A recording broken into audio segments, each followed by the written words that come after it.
જય શ્રી કૃષ્ણ। આજે શ્રાવણ સુદ પૂનમ એટલે કે રક્ષાબંધન શામળાજી ભગવાનના મંદિરમાં શામળાજી ખાતે આજે રક્ષાબંધનની ધૂમધામથી ઉજવણી થઈ રહી છે।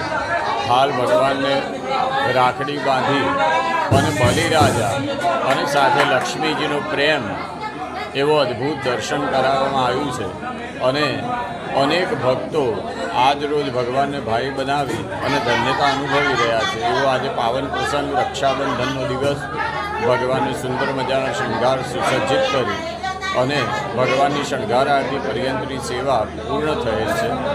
ત્યારબાદ 11:30 વાગે ભગવાન રાજભોગ જમવા બેસશે, 12:15 વાગે રાજભોગ આરતી, ત્યાર પછી 2:15 વાગે ઉત્થાપન, 7 વાગે સંધ્યા આરતી અને 8:15 વાગે શયન થઈને 8:30 વાગે મંદિર મંગલ થશે। એવો આ દિવસનો સુંદર મજાનો કાર્યક્રમ છે। અનેક ભક્તો લાભ લઈ રહ્યા છે।